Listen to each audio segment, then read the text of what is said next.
Coffee with Caregivers production costs are covered by a partnership with United Healthcare and the National Foster Parent Association. We receive no federal or state funding and depend on our constituents and viewers to help us achieve our goals to provide support and services that meet identified needs within our mission. We would like to welcome the viewers of Coffee with Caregivers to the family. The National Foster Parent Association offers several membership opportunities for individuals, child placing agencies, and state and local affiliates. You can join today or donate at nfpaonline.org. Well, good morning, everybody. Welcome to Coffee with Caregivers. I'm so excited about today's guest, Amber Jewell. Some of you may recognize her because this is not her first time to be on Coffee with Caregivers. What I've learned from Amber over the last year, and actually a little longer than that, through our work together on Coffee with Caregivers, but also through her work with the Successful Survivors Foundation and Love is Action and all kinds of things that are near and dear to my heart too. What a talented woman we're going to talk with again today. And we have a specific reason today because she has a new book coming out pretty soon that I think is going to just be phenomenal. And we're going to talk a little bit about that. But before we do that, we always have some kind of a cup. And so I'm going to show you mine today. And mine is not my typical coffee cup. It's this one. And it says, I don't always drink when I'm cruising. Oh, wait. Yes, I do. And so, of course, mine's got water in it because I'm not much of an alcohol person. But the reason why this one is important to me today is we had a cruise scheduled for 2020. Of course, that didn't happen. And then it was rescheduled for this year. And the more we've thought about it, we've decided to push it back another year because it might just be putting ourselves out there a little bit too fast in this world, not knowing where we're all going to be and who all we're going to be around. And so I'm a little sad today that we came to that conclusion, but I think we came to the smart, reasonable conclusion that we can wait another year to go on our Alaska cruise. So I might need some help, Amber. Okay, well, I'm thinking about missing that, but yeah, looking for the anticipation for next year should be great. So, Amber, why don't you tell us about your cup, and then we'll get started. Probably tell us a little bit about yourself, because I'm sure there's lots of folks that are on here today that probably didn't see you the first time. So we need to know who you are. Okay, wonderful. Well, I'm excited to be here, Irene. I'm Amber Jewell, and I live in the state of Kansas. I'm a licensed master social worker, and I just love working with children and families and just bringing the concept of hope. Having been a kid in foster care myself, but now having gone into social work as my profession, but also a foster adoptive parent, I've just seen a lot of perspectives that I want to just give grace and gratitude for all those who play hard roles in child welfare. So my cup today is pretty much, I always have access to a coffee cup, but this one says, delight yourself in the Lord and he will give you the desires of your heart. And that's a Psalms 37:4. And so this is one I use the most often in my office, just saying, follow what we are called to do, start that process of healing, which we're going to talk about today. And we're going to be led to right where we're supposed to be in that joy of happiness. So that's awesome. The Psalms really do talk to us, don't they? Yes. They do. And as that one speaks to all of us, the one that really has spoken to me the most, because it was so significant, was when we were found out we were not going to be able to have children biologically, and I was angry at God and the world, right? And one day I just knew I had to open my Bible, which I hadn't done in like a month, and I had to open it. So I opened it, and it just to one like that. I just did that. And this verse looked this big, and it was the last verse of Psalm 113. And it said, and he will take the barren woman and make her the happy mother of many children. Hallelujah, hallelujah. Amen. Totally changed my outlook on life, changed my life completely, took me places I never dreamed I would be able to go, and to have a family that was beyond my greatest adventure dreams, and so I'm always happy when I see people that look at the Psalms and pay attention to the messages that we get out of them. For somebody who'd read the Bible several times, that verse had escaped me every time. It didn't have a meaning until it needed to have a meaning for me. And I think there's a lot of that in the Bible for all of us, right? Right. Absolutely. Yeah. And I just love the joy that we can get from the Bible, and finding that there's different times in different places and challenges that we can face, which again is another thing we talk about in my book, of how challenges, I don't think something we should ignore, but we can be in pursuit through them and persevere. That's right. For sure. So let's talk about finding hope. Okay. I know you talk about that a lot. And again, through the Successful Survivors Foundation. Are you still the chair of that group, by the way? I am. That's awesome. I am so blessed to be the chair of that, hoping to grow it, advance it, and continue providing resources all over our country. That's awesome. And I see you every month on Love is Action. And again, a group of people that are dedicated to bringing hope and kindness to the world in many different ways. For me, it's that 1 hour every month is rejuvenating for me, because it lets me know there's a lot of kindred spirits out there, and who are wanting this for everybody, and yet we struggle on how do we get people to listen, and how do we get them to understand in a world that's kind of gone topsy-turvy and negative, and right. Finding fault with everybody and everything, it seems like, instead of finding the good and the kindness and things. So, I look at your work and I hear your words, and they speak to me. They're meaningful, and they come from a heart that I know is genuine, which makes all the difference in the world. So tell us about Finding Hope. Okay. Well, I'm so excited that you feel something from what I say, because that's why I was saying with the glass that I have here, my coffee cup, that hopefully this is something that touches other people. That's why I wrote the book. And so the book is called Finding Hope, and it's the 12 keys to healing hardships, hurt, and sorrow. And I think it's so important to emphasize that, because I've never felt there was a reason to deny that life is tough. And that's actually a statement, Irene, that I say a lot is life is tough. Yet we have to finish it with, but so are we. And being a foster kid, being a foster parent, being a social worker, and you all that are here being whatever role you're in, probably foster care, it's tough. It is tough. And I don't think we need to shadow that or ignore that. And I talk about that in the book. So there's 12 chapters, of course, but the first 5 is kind of what I talk about as the foundation of the process of healing, of finding hope in the world and the bigger scheme of life. Like, aren't we all looking for that?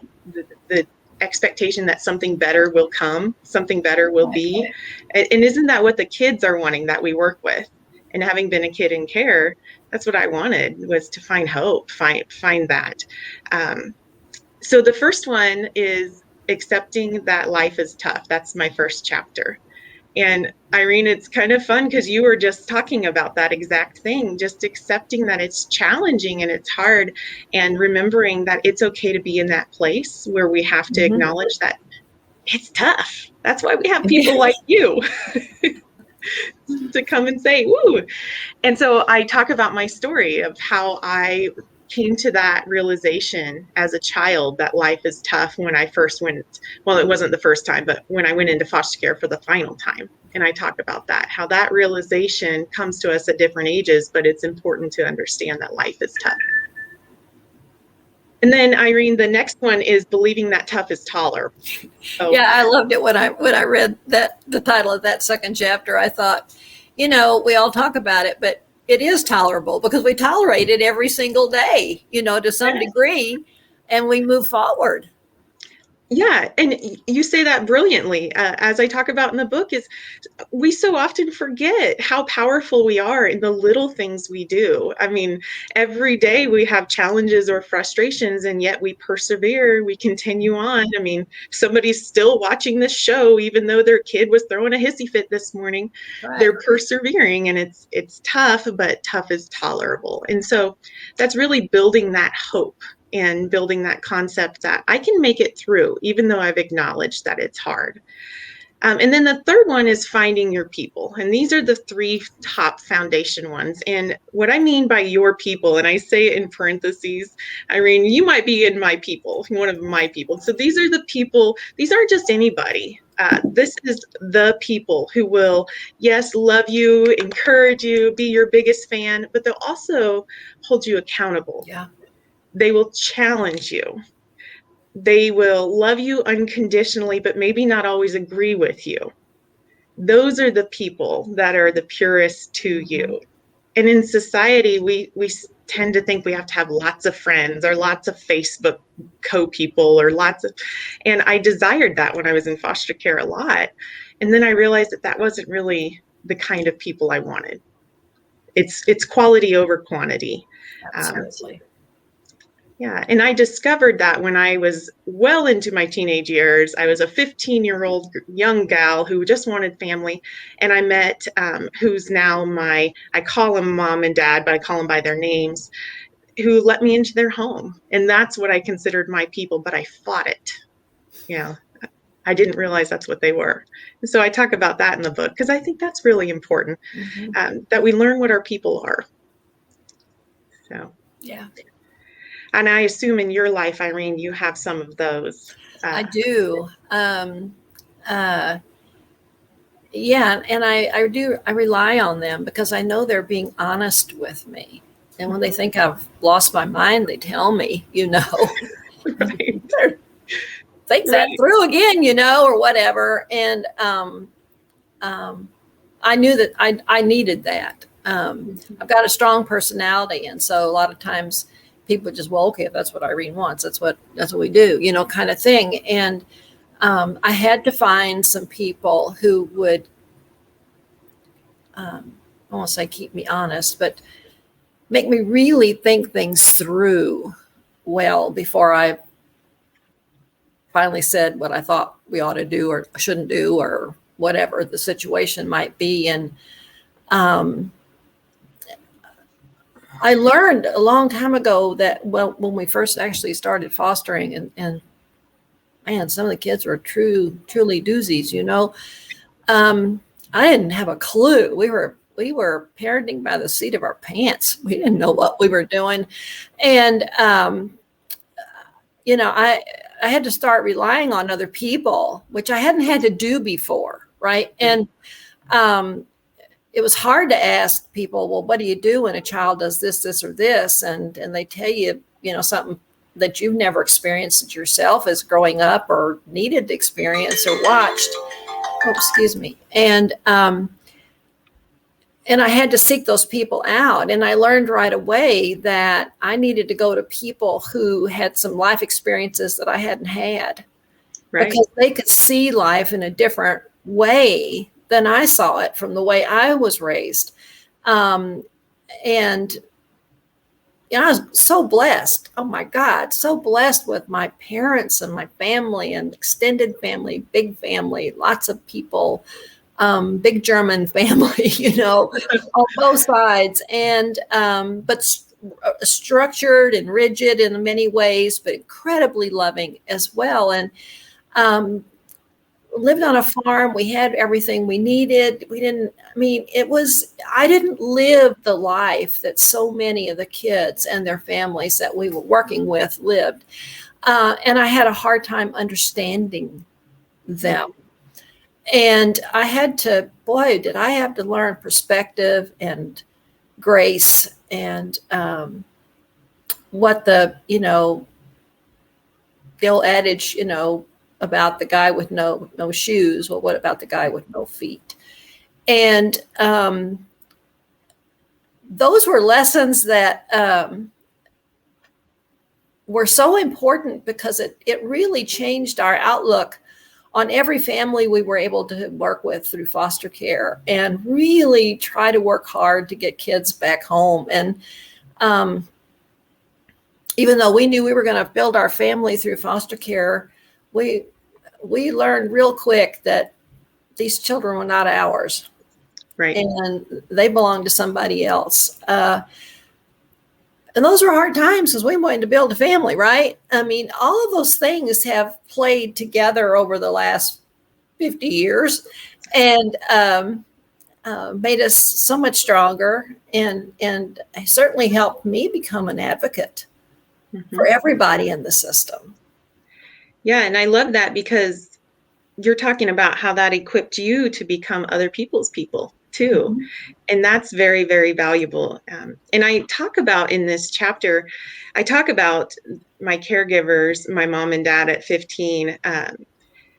But I also have a whole section in there that talks about how sometimes you rule out people as your people.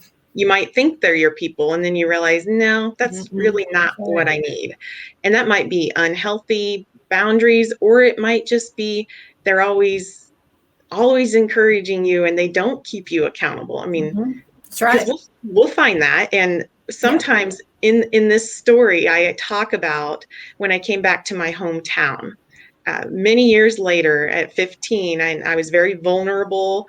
There was a lot of emotional abuse that had occurred. And so I was very sensitive. And the day I came back from school, the third day, my new mom, I call her Kim, had said to me to pull myself up by my bootstraps. Now, she says that's not what she said, but that's how I remember it as a kid. And it might sound real cruel or insensitive when you just read that, but I remember it as one of the most empowering statements she could have said to me, because she followed it with nurture and she followed it with, I'm here for you. But she was just saying, you are stronger than you give yourself credit for. And therefore, I'm holding you accountable. That's what our people are about. That's how we can begin healing, is having people that can give us those perspectives and insight. It's very powerful. So the next chapter that I have is where I talk about seeking knowledge, right? And some people are like, oh, are you talking about school and that learning thing? And some are so gung-ho on it. Yeah. But I think we forget, Irene, how important knowledge is, and just a bigger understanding of people in the world. And so in there, I talk about my biological mom who struggled with mental illness for a really long time, and how I really was not equipped to help myself heal without learning about what she struggles with.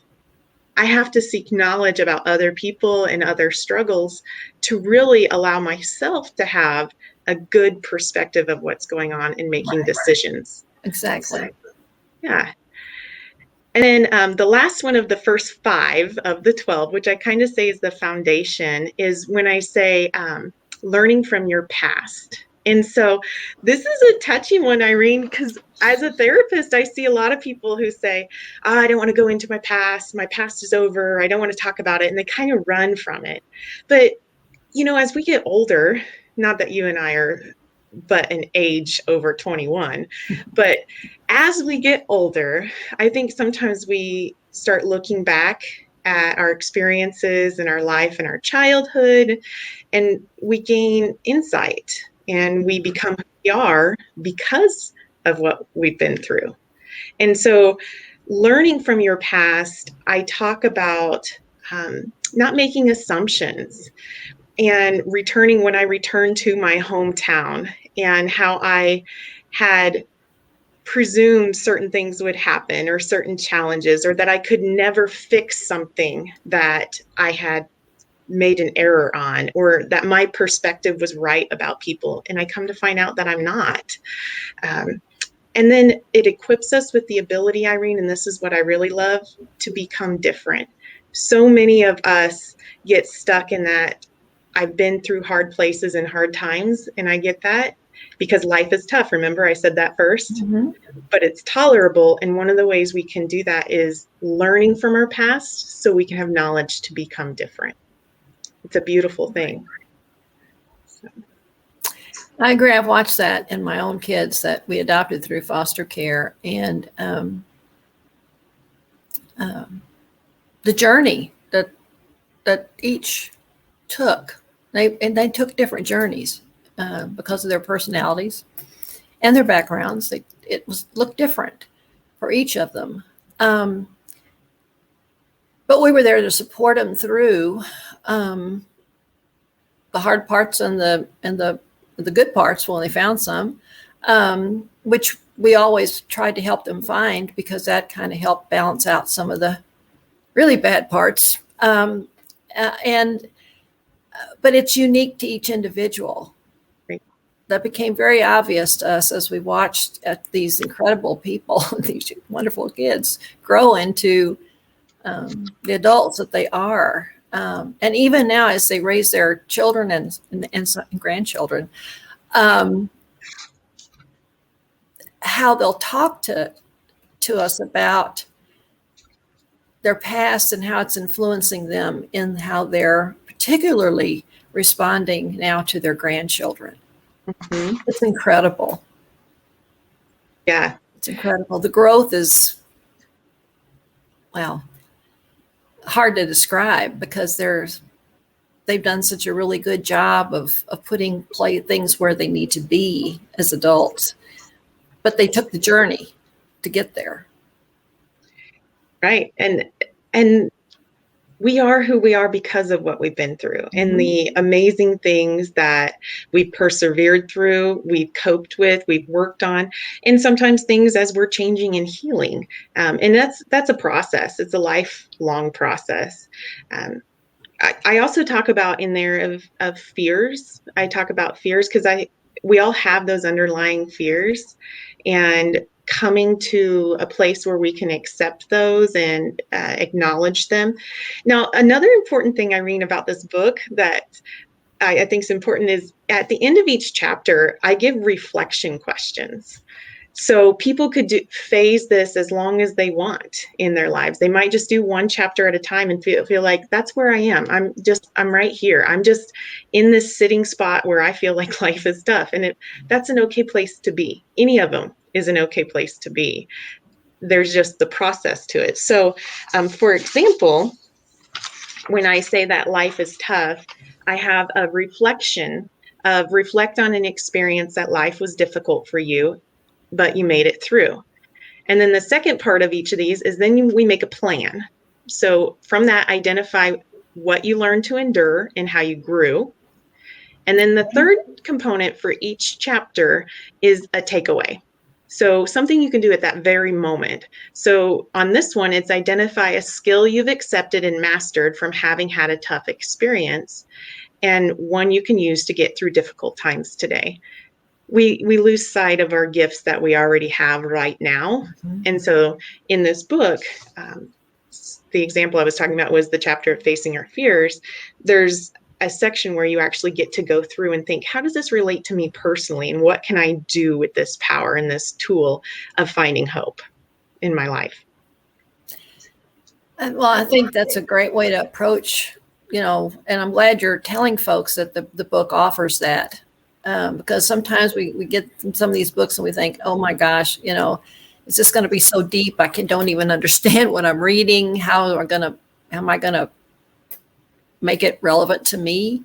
And so this is exciting to know that we're going to ask those questions at the end of each chapter, and that we can be stuck in any one of them. So I can't wait to get my hands on it. I really am going to see where I'm stuck in here. We'll see, but I'll let you know. Well, and there's some days I have to go back and read it. And, when it becomes published, and you can pre-order now, but it'll be in August 31st that it comes out. And I might sit and be like, okay, I'm just making it to chapter 2 today. That tough is tolerable. And that's an okay place to be. Ultimately, though, I continue through some steps of sharing our wisdom, because we all have gifts to share. And Irene, that's one of the blessings I love about you, is just your knowledge and your experience and your wisdom, acknowledging that we have strengths and that we have weaknesses, and being okay with that, creating a life that we love, that we can live, knowing our bias, finding freedom in forgiveness. Yeah, that's a biggie. That is a biggie. And that is why it's second to last in the book. Yeah. And then the last one is acknowledging that hope is an art form.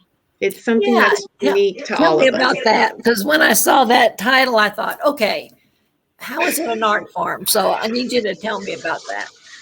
So what I'm talking about in the last chapter is that it's something that's unique to each of us. It's something that we can go on that path, and we can create a beautiful picture over time of our lives as we're persevering through hope, as we're building hope, as we're sustaining hope in greater things. Because no matter where we are, we can get to greater things. I have been in really tough spots as a foster kid, abuse, neglect, foster care. I had some pretty serious medical issues as an adult. I have challenges in healing as an adult, and that's what I walk through this book. But it doesn't stop there. I've been painting these pictures, and then I get to blend the color of my life into our own art. And that becomes beautiful. That's what it's talking about, is how beautiful we are.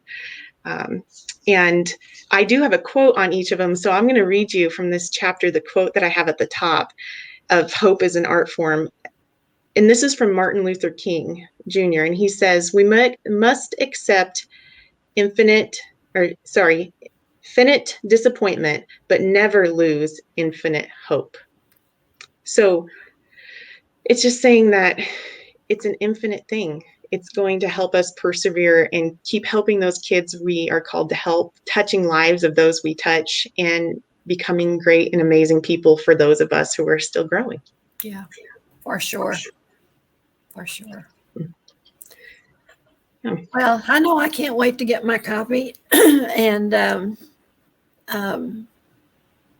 I hope that, folks will it be on Amazon, or is there a particular place where folks can go to pre-order? Yeah, so to pre-order, I actually have it on my website. Oh, okay. It's at Amber Jewell, and I do have 2 L's, so it's JEWELL.org is my website, and you can go to the shop button, and it actually gives a little description and some of the feedback about the book of those who have been able to read it already.